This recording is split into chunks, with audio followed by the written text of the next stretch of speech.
Hello, everyone, and welcome to This Week in Hospitality Marketing, live show number 419, August 18th. Yes. It has been that kind of week, and I'm sure many of you, it's the same thing. We are in budget season. Should have like party confetti or something, at least for the hospitality industry, which is, I don't know, it's mixed blessings. I used to despise budget season because of all the time consumable outside of the normal daily routine of running the hotel, and getting everybody in and out of the requirements and the constant communication between corporate and ownership if they were a third party that was actively involved in the budgeting process. It just made for a very dynamic few months. It made it difficult if people had to step out. Vacations were hard to authorize because of we need to have people available for what we were doing and so forth, and the constant discussion. And then I turned kind of like Doctor Strange loves How I Learned to Love the Bomb thing. Then I started embracing it because it was a chance to really look at what we thought the hotel was doing. And I began to see it as an opportunity to speak to ownership and corporate in a very real way their artificial expectations or their implied expectations or their unrealistic expectations, or sometimes just a very good collaboration with them about what really truly to genuinely expect. And that brought in some really cool dialogue. It gave me the chance to really see how we can perform better, or what made us perform so well up to year to date in comparison to what we thought a year ago. It was a good self-evaluative time to take, and so I began to really enjoy the budget season, as much as you enjoy that kind of increased workload, right? To the process of finding better ways to make it run better and finding better ways to answer questions that I couldn't answer the year before. I saw it as a challenge of opportunity.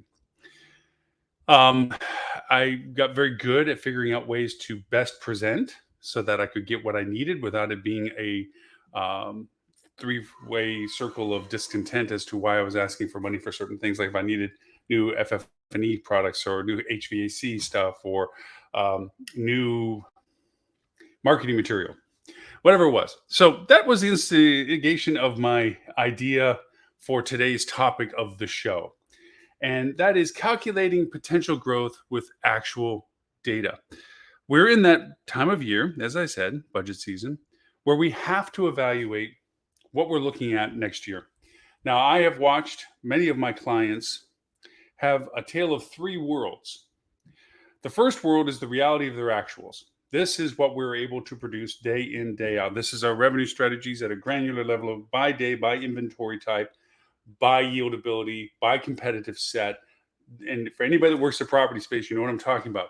It's that persistent evaluative process. Where are we in position to the market? Where is our current pace and demand? Where is our competitors in comparison to us? What is this Friday going to look like in comparison to what we were banking on? What variations are coming up? How's the group booking rate for things that are coming forward? How is our window of 30 days versus the 60? How we're going to end the quarter for bonuses? These are real world things that happen on a daily basis for property levels at exec levels. Is that constant evaluative perspective. A lot of it, unfortunately, can be based on opinion. I'm going to butcher this quote, but the idea of it is what I hope to get across, and that is science isn't based on opinion.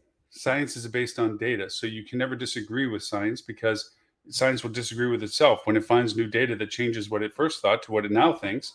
It's really just a actualization of reality of the new data. Anything else, religion, anything like that, is based on opinion. It's not based on facts. It's based on opinions, based on emotions, beliefs, and so forth. And opinions, if you find yourself running into the world of expressing an opinion over data, then you've gone past the line of science. I know I butchered the quote, but the idea holds true with our budgeting process. There is the discussions that are based on numbers. And the numbers I'm talking about is actualizations per day. Those are real numbers. That happened yesterday. That was our bookings. That was our inventory. That was our occupancy. That was our rates, our costs. Those are actualized. Then you have the second world, which is forecast. This is what we plan for with more actualized data looking forward. And that should be a very high level of accuracy. I mean, we always shot for when I went through Hilton's revenue management school back when it was Beverly Hill days, where pass or fail was your way of staying in the class. There's a lot of pressure to be in there. It was really fun. It was almost back in the slide rule days, and I kid you not. Um, you, you were always shooting for as good as 4% accuracy within a given 30-day roll. That I think can actually be brought down with the fact that we're able to aggregate data faster, analyze data quicker, have trend analysis and algorithms that work for our benefit rather than our mental capacities of mathematics. And for that reason, I believe we could get that even lower on a 30-day roll. You should be almost 100% accurate within 7 days. Let's say that 99% at least, minus any unforeseen variances that just couldn't be accounted for. So you have this forecasting data, which should be very close to what your actualization is actually rolling into. Actualization, actually. Wow. How many times can I use that word? The third world we live in is the mystical world of budgets. And budgets are created out of opinion. I'm sorry to say, I do not believe they're based on actual factual information. And why do I say this? Is because the influences that are on budget creation are beyond the calculation of actual data. They're on implied mathematics. And I've told you before, anybody that's implying mathematics, unfortunately, isn't really applying it to real data because they're implying that this number represents something.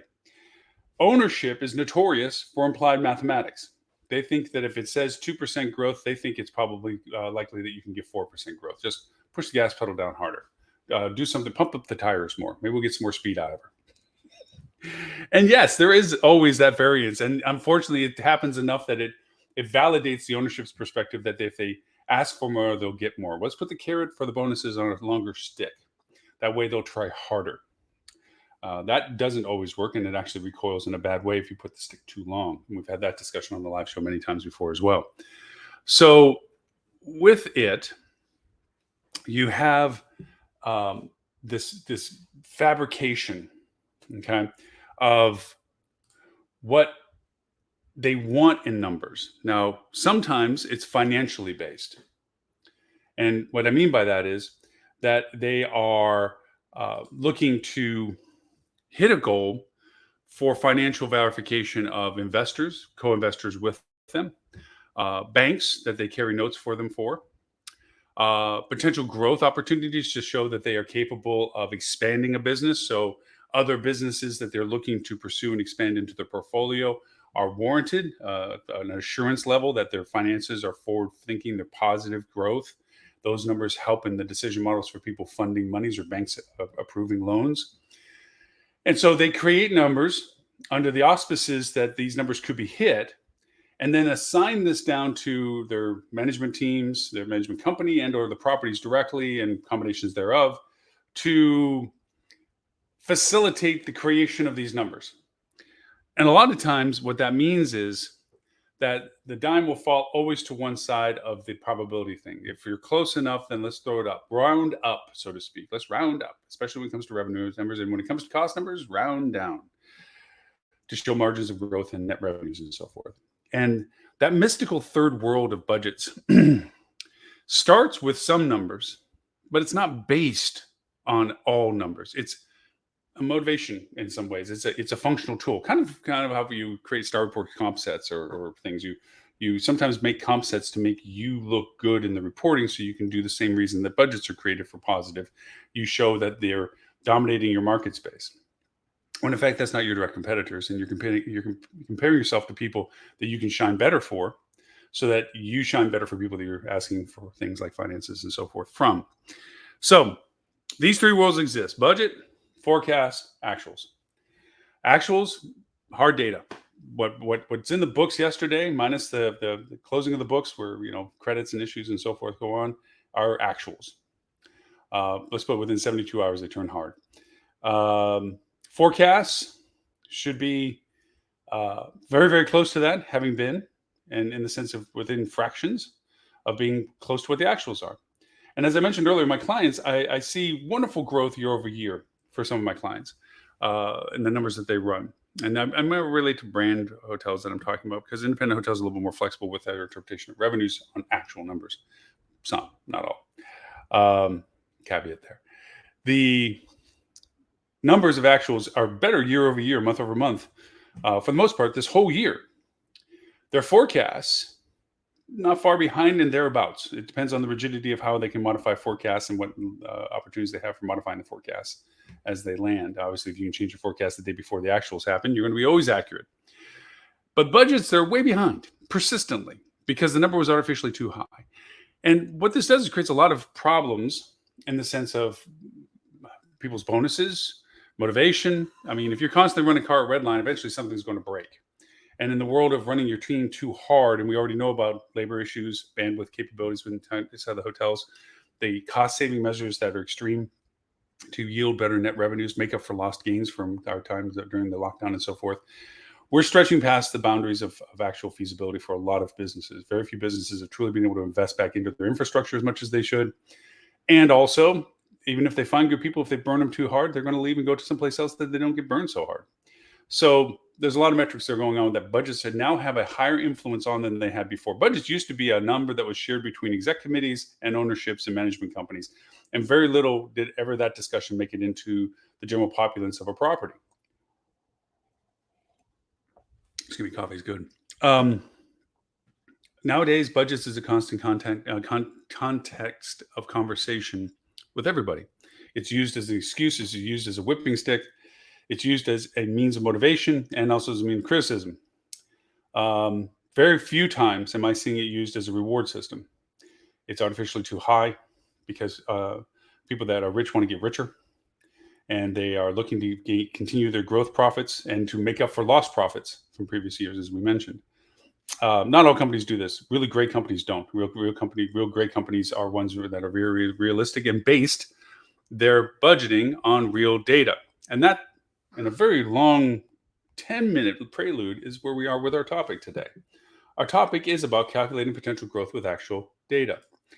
Now, there's two levels of data that we can talk about,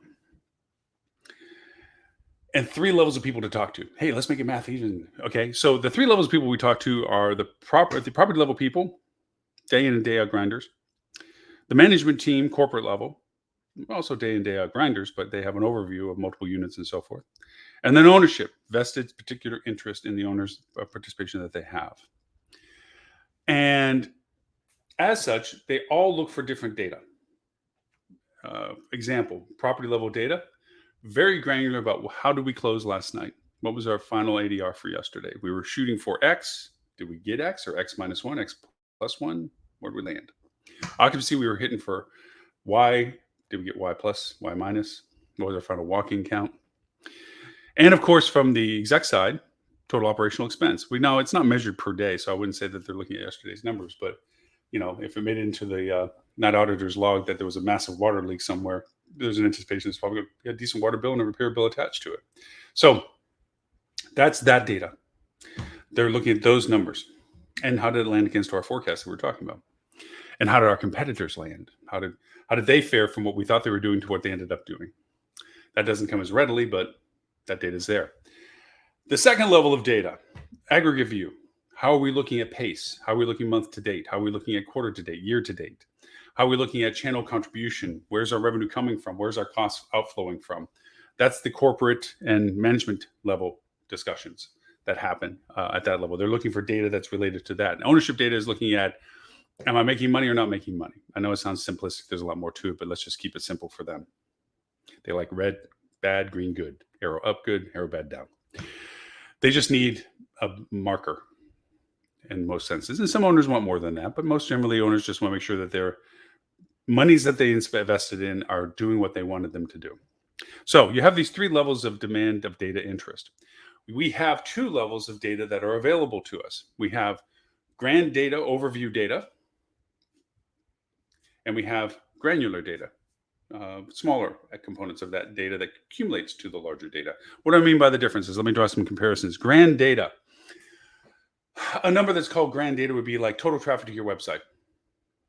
It's a big number. If you create markers about conversion values of all that traffic, then you're measuring how many people came to your website versus how many people did something after they came to your website. Yeah, that's what that conversion is. Doesn't mean they bought anything. It just means they did something. Unfortunately, a lot of agencies use that as a marker. Unfortunately, some agencies use the idea that they will calculate as a point of truth the traffic comes to your website versus them going to a booking engine. And that's the number that they base their entire strategy on. And as I've made this an example before, I think a week or two ago, that's like having a five door entrance to a restaurant and only counting the traffic into one door as your total revenue source. Just doesn't make sense. There's too many other revenue sources that don't work just through your website. Meta search being the best example of that don't get counted in that process. This is where you begin to see the divisions of methods of calculations of data. When you start looking at large data sums, you're looking at the fact that you have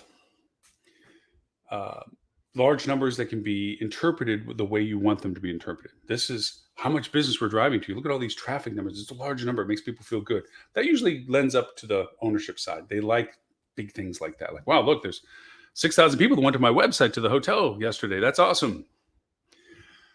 And they'll ignore the fact that only 1% of them actually did anything. Not necessarily buy, but did anything. Now, some owners will be like, well, great. So I had 6,000 people come to my website. What did they do? Well, 1% of them did something. Is that a good number or a bad number? Depending upon the agency answer, then you go and say, well, what kind of money did I make off of that? And that's when you get into the conversion of that 1% of activity. What did that 1% of the people do on your website? Did they buy something? And of course, then there's ways to interpret that. Is that actualized data of revenue, or is that just book data? Which is usually always the answer is booked, because you don't book in the same day all the time, every day. So bookings happen over a period of same day, multi-day, longer day. So then there comes a new metric. What's the booking window? Is this within the month, within the day for the day, within the week for the week, within the month for the month, within 30 days rolling, within 60, within 90, within 120 plus? You now have a pace program that goes along with big data. See how it begins to get smaller. And at any stage of this data, you can choose what's a relevant number to make your point. Like I said many times, is that the person who uses statistics uses it to the benefit of their point. And so they're going to pick the number that best reflects what they want to say. Reputable vendors will go over and be candid with the numbers. They'll show you why these are doing what they're doing, good or bad. Less reputable vendors, or vendors that want to just talk about how amazing they are of themselves, will only refer to numbers that make them look good. It's like a shell game. No matter what you pick, they're going to give you what they want to give you, not what you're asking for. I used to do a card trick for my sales team that involved picking a card and then putting it into a grid, basically.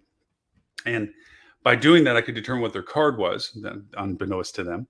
And so then I would lay it out in a different configuration of groups of 4, card down, whatever. But I knew where their card was. So no matter what they picked of those piles I was asking them to pick from, I made sure that where their card was the one that got left at the very end. And when I flipped over, like, woo! The idea is selective choice, directive data. I'm bringing you to where I want you to go. You may think you have free will in this. You may be asking questions you think are giving more correct answers. But in fact, I'm just guiding you to where I want to tell you the data.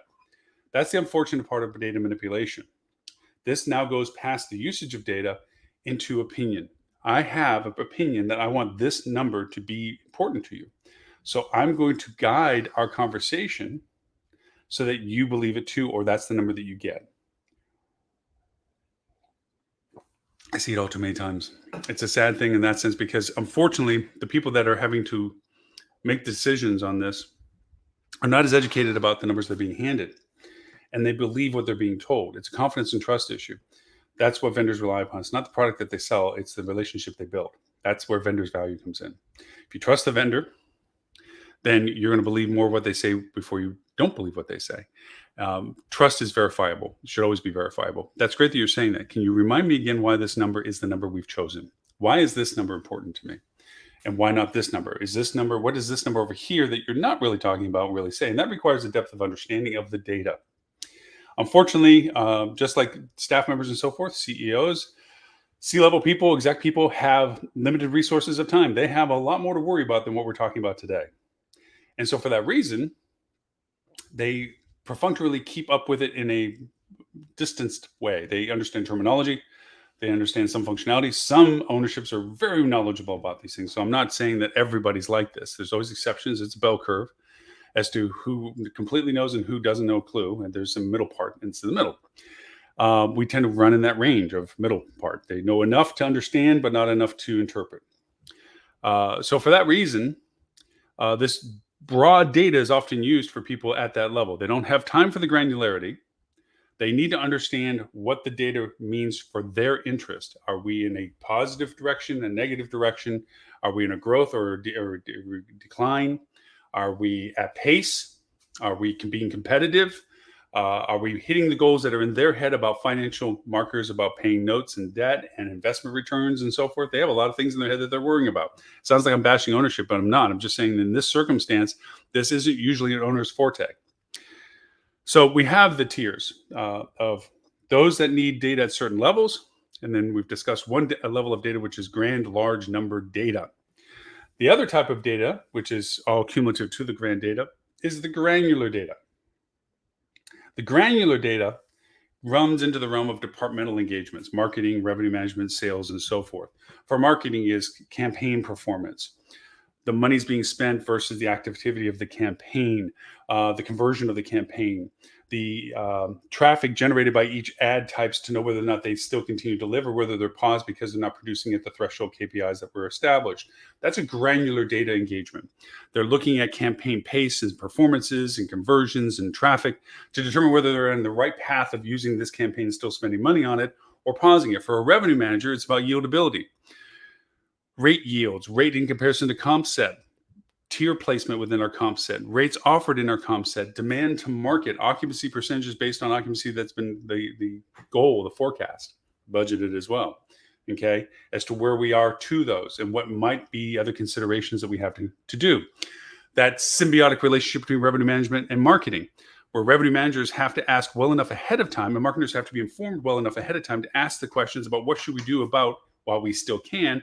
Marketing initiatives are something we see that is not at a pace level that we were hoping for at this stage of the game. Looking at pace reports 3 days out is not helpful for a marketer. It's like running and looking at your toes at the same time. You're going to run into something or you're not going to be very successful at it. It's very hard for marketers. There are some tricks, and I say tricks because they're kind of like shock and value things. Certain platforms do allow a short window of opportunities, but there's very few of them that can impact 3-day out businesses.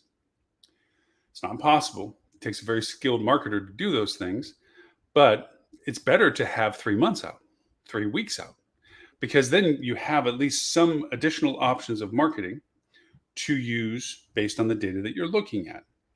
We see ourselves off in pace for certain holidays. Like right now, have been talking about Thanksgiving.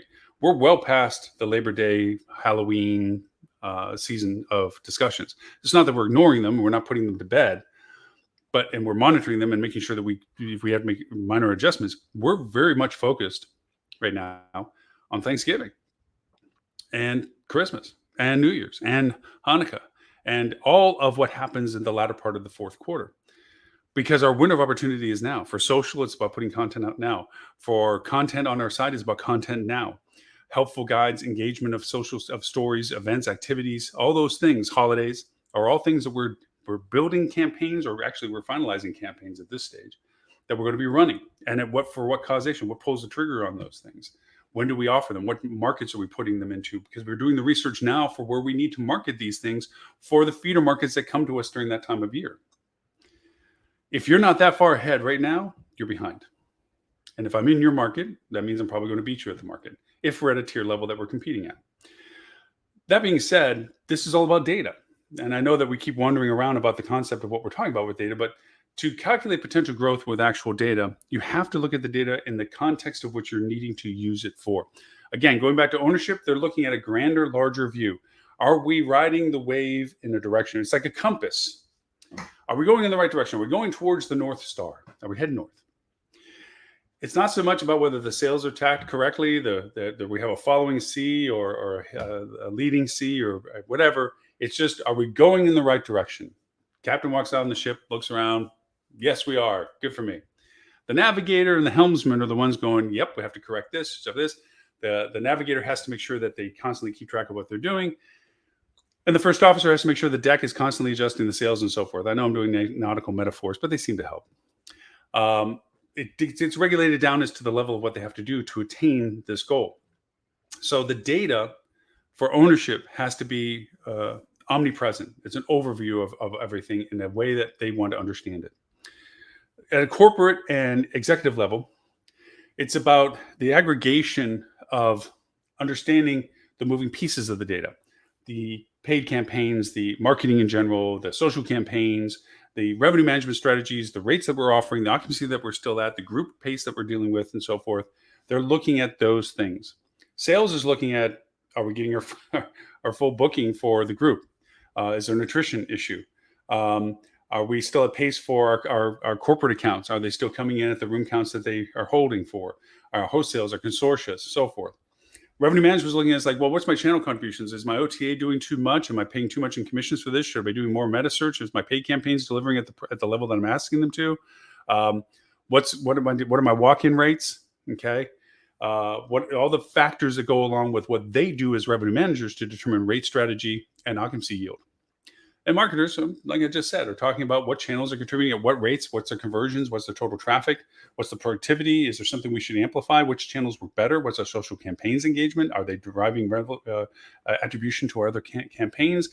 These are all data levels that go along with the level that they're responsible for. That's the granular data. A perfectly worked system, because I've complained already about a bad working system, perfectly worked system is well ahead of what's happening that day, but mindful of what's happening that day. Are we at the place we thought we were going to be by forecast? Are we at the place that our budget was realistically developed for? Are we at pace and trend? Two very strong words that we have to be very mindful of now and going into 2024. It's not about benchmark metrics anymore. If you're relying solely on benchmark metrics, which are slice of times, where are we now? Boom. Is this where we thought we were? Oh, yeah, this looks fine. Yeah. That's a slice of time. The world could have caved in after you took that snapshot of your metrics the next day. But at that moment, this is what it looked like. It's not that it's not useful. It's not that you shouldn't continue with benchmark metrics. What you really need to have, because of the data availability we now have with GA4, is more about pace and trend, because you can now look at larger sums of data collectively and see more about what the data is saying than just stopping the world and looking at a moment. I remember at the time was not a dear friend in the sense of someone that I've turned to deeply respect and appreciate. My economics teacher when I went to college, Professor Oppenheimer, it's a combination of the movie, right? I used to be a thorn for him because I didn't like taking classes before 10 a.m. and it was an economics class at 8 a.m. I was persistently late. And I gave no end of grief when I did that. And he gave me no end of grief. And I turned to just appreciate him in so many ways. I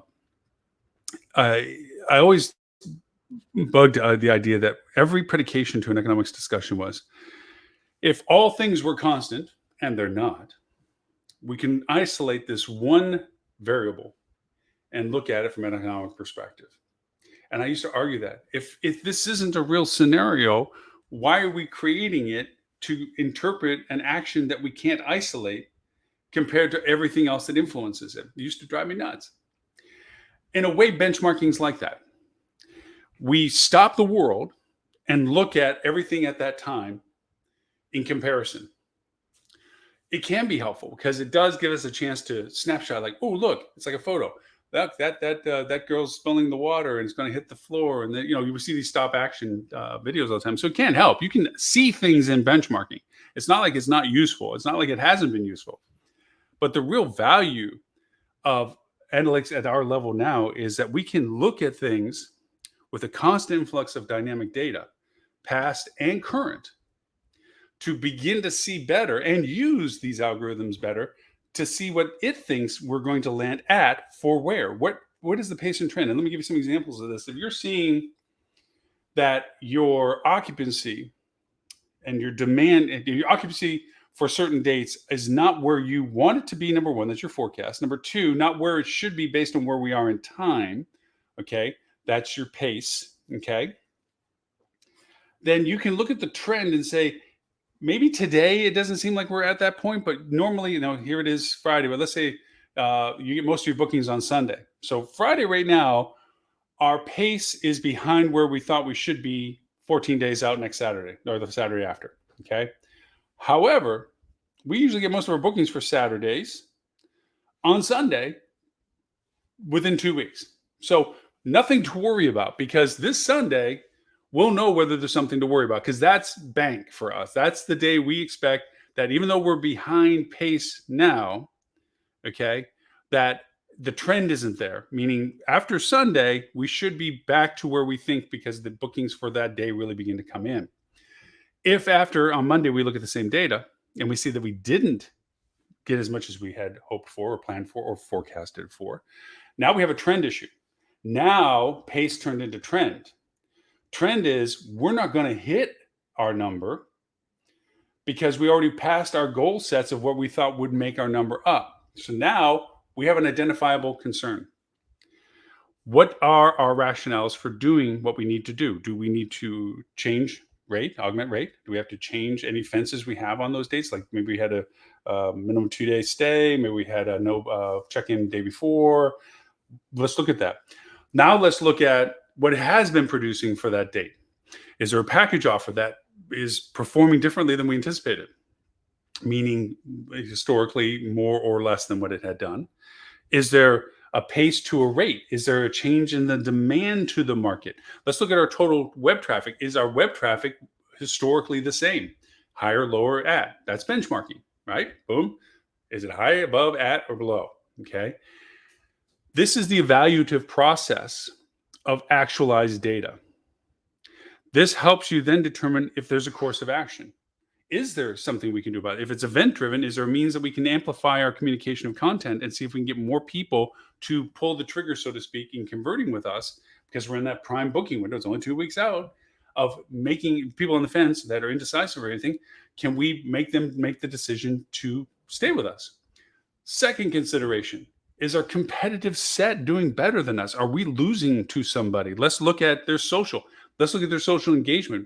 There's tons of tools we talk about in the podcast all the time about these tools will show you what your competitors are doing. Are they resonating better with the same clientele guests that we're looking for, same personas we're looking for? Are they cashing in better than we are with their content? And if so, what is the content that's working? Can we replicate it?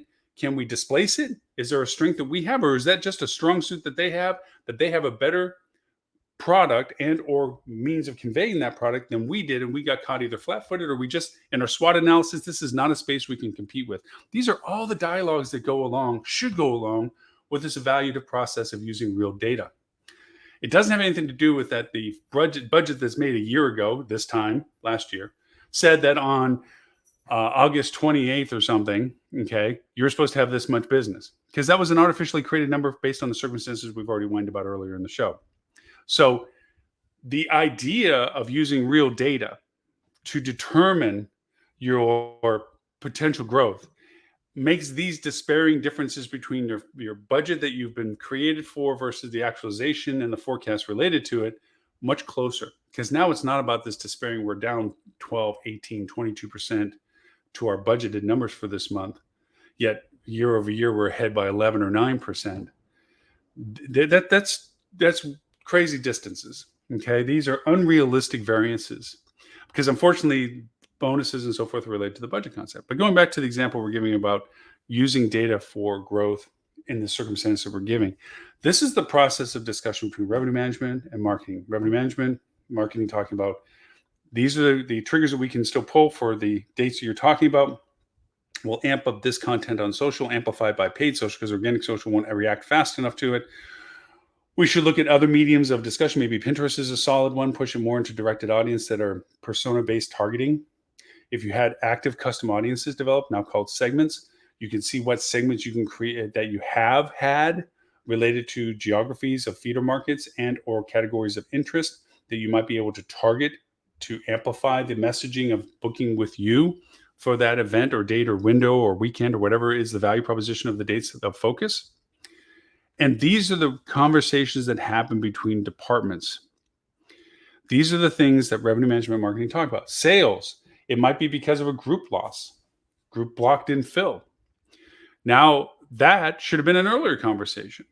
If by the contract's dates, the rooms haven't filled, always the first consideration is free selling them. Okay, if that's the case, is there an attribution clause? Do we want to enforce this? This is going to damage our long-term relationship, or is this just a one-off Smurf event and they didn't hit their block and they knew there was a penalty associated with it? We'll get that money back, but let's get the rooms released and put into general inventory. Is there a group that's going past their group block, and that's diluting our rate inventory because they've been given the permission to add 10 more rooms to their event at their negotiated rate when we could have free sold them better in transient at a third better price, and that was a known displacement value that we were willing to accept, and accept that the number's not going to land because we don't have the inventory to sell. These are the things you talk about when it comes to using real data. This is the discussions that go on for anybody that works in operations. When you're mopping the floor and you wonder why the marketing person is running by with their laptop, getting back to their office to plug in or something like this, it's like, can he not walk over the wet water? It's because there's an ultimate distraction of there's a task to be done. I'm not dismissing people. Everybody should help turn a room in banquets if they have the free time to do so. That's just teamwork. That's camaraderie. That's community. That's what you do. You don't walk by as a salesperson holding a cup of coffee because you got it from the back hall, looking at everybody busting their butt, flipping tables and chairs and stuff like this because it's a tight turn in the room, and not think you shouldn't help. Those are still the realities of everyday life. And I say salespeople on that. It can be anybody. That's not in the banquet department. Everybody should always help. And I always did that as a GM, is that everybody helps. By the same token, everybody respects the role that everybody has. It doesn't want to complain like, gee, salespeople, all they do is go to trade shows, and it's like, no, they're generating literally the top line revenue for the gas for the car that you get paid from. And as long as everyone understands everyone's role, which is such a critical element to all of that, they appreciate and respect each other because of it. It's when people don't understand another person's role or value to the organization that bias comes in and prejudice comes out of it, because they think that that person isn't carrying their fair weight, that they're doing more than them. And that creates internal community issues. It's hard to develop culture when you have that kind of fractions of perspectives. So it's always good to over communicate. Sidebar note. Anyways, so kind of actually, sidebar as it may be, it actually relates to our actual data discussion. The idea that using data to proactively look at and to accurately assess current performances is by far the most critical component to the three dimensions I talked about: property level, engagement of daily activities, those people. It is critically important, but in an overview sense, to the secondary tier, which is your corporate entity, your management company. Okay. And it's not so critical for the third entity, which is your C-level and your ownership groups, because they don't need to know how the sausage is made, so to speak. They just enjoy buying sausage. That being said, all of that work being done with this kind of granular data literally accumulates to using KPI metrics that should be understood and used by the ownership and C-level people. They may not need to know how to calculate the things at the granularity that they're generated, but they certainly should know how they contribute to the numbers that they look at. Getting them off of vanity metrics like total volume or traffic from website to booking engine stuff, getting them into more realistic numbers of these are the metrics that are used to determine the metrics you should be paying attention to. Now, it's easy to talk to an owner about RevPAR, revenue per available room. Some of them are even more rambunctious and going to GoPAR and all this other stuff. And what was the total revenue count for the food and beverage department, and so forth and so on. They can understand gross revenue numbers. They talk in dollars. That's their world. But interpreting how those dollars are calculated or generated should be in KPIs, key performance indicators, that are already adopted and used by all of the metrics at the granular level, so that the transference of those KPIs into the numbers that make the most sense to ownership are used in symbiotic relationship. They're the same build that creates the larger perspective for ownership. What do I mean by that? Ownership needs to understand where its money's coming from, not just a brush stroke of the doors are open and there's people walking around and payrolls being expended and so forth. They need to understand the business cycles of the hotel, more so than just the reports of daily revenue or monthly revenue. They need to understand what influenced that revenue: events, holidays, business cycle.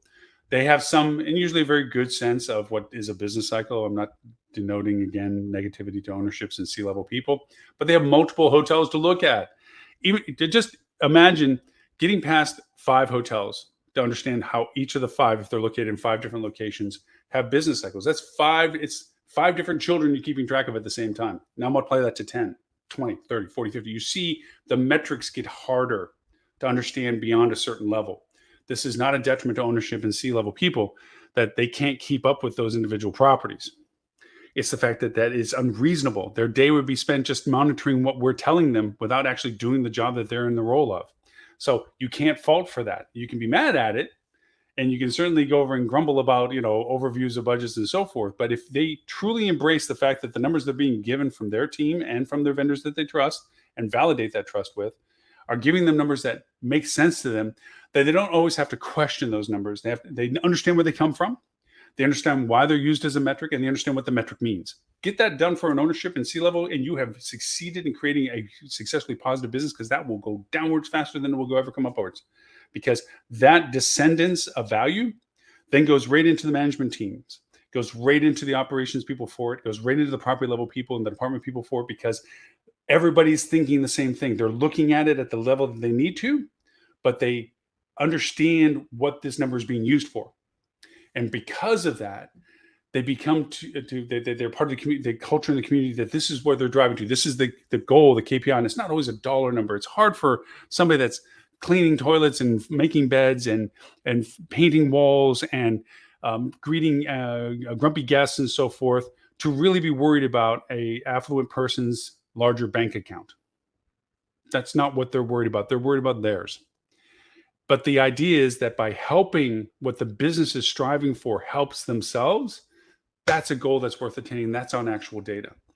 So the importance of taking a KPI and understanding KPIs and presenting it at the levels that it needs to be understood is a key component to using real data, actual data. So I don't want to grind hard on it. I really wanted to make these points. These are critical elements to be considered when you're doing the budgeting process. Now, you're in the process of aggregation of data. Usually, and we've talked about this before, time sequences goes, August is the aggregation of data, the assimilation of top-line revenue expectations, the ability to look at historically, forensically, the data that we have, where we're getting it from, basically putting your stuff in order, stacks of stuff that you are going to be using next month, end of now, this month into next month, putting together how we're going to jigsaw puzzle the expectations of revenue. And then next month, we'll be going to the verification, validation of expenses, validation of revenue expectations, all the breakdowns that are associated with now that we have the top line revenue calculated. Okay, now how is this going to break down and flow through? And then that goes into our proposition of what their budgeting process will go for approval come around October. That's the general timeline for all this. So there you have it. Our topic was, of course, calculating potential growth with actual data. My rant and rave is about the usage of real data and not opinion. Keep it in science, so to speak. And the idea that active communication at the levels that you need the data is critical, as well as consensus of how the data is used as it goes up and reported, as well as going down and valued.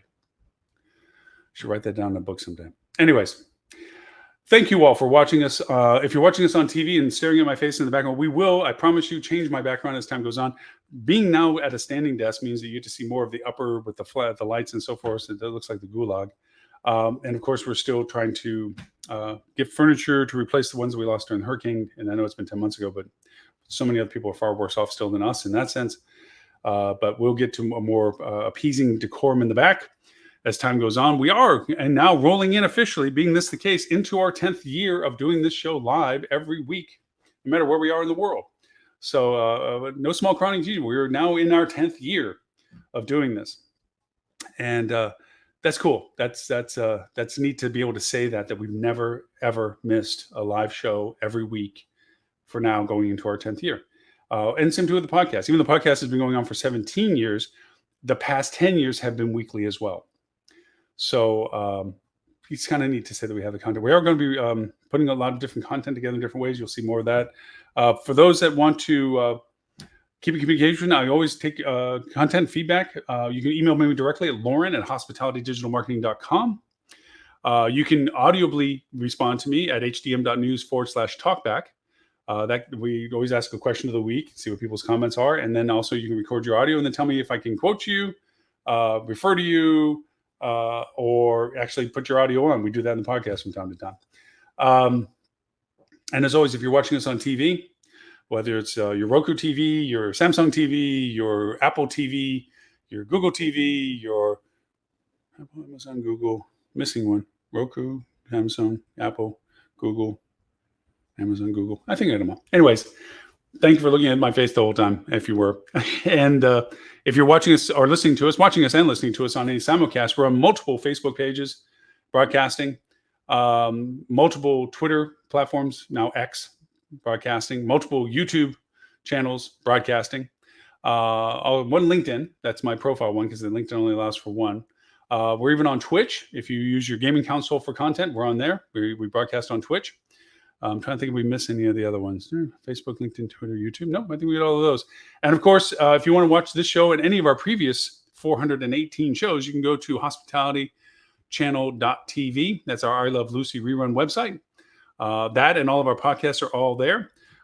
We do run a separate radio station for the Hospitality Podcast. In addition to being on podcast platforms, we are on 39 different platforms for our podcast. Thank you for everyone that watches us around the world. We translate that, subtitles, in 11 languages, the top 11 languages. We shift it from time to time depending upon which languages pop up as being the top 10, because 11th language is obviously English, which we start with. But we add 10 more translations to it because gosh knows I talk fast enough.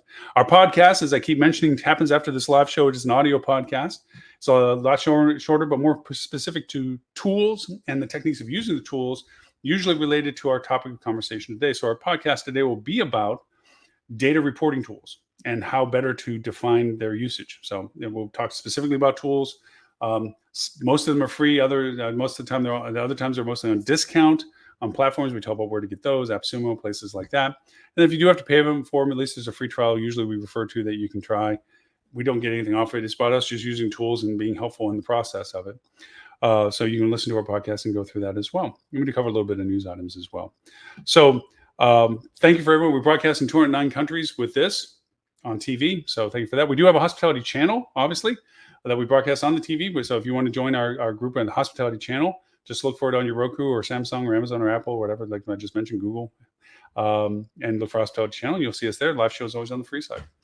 And we do have a hospitality peer group, a group of hospitality marketers. If you do what we do and you want a peer group of people that you can have intelligent conversation with, that you're not there to learn what hospitality marketing is. You're doing hospitality marketing. You want to learn better how to do it. It's a peer group of professionals. You can go to hospitalitymarketing.club. Put your email in. I send you a quiz. If you pass the quiz, which shows proficiency, we send you an invite to the closed social group. It's not on Facebook. It's this closed group that's on our platform so that it stays within our system. Well, enough of the self-pitching. My name is Loren Gray. I thank you for the privilege of your time and look forward to talking to you all next week.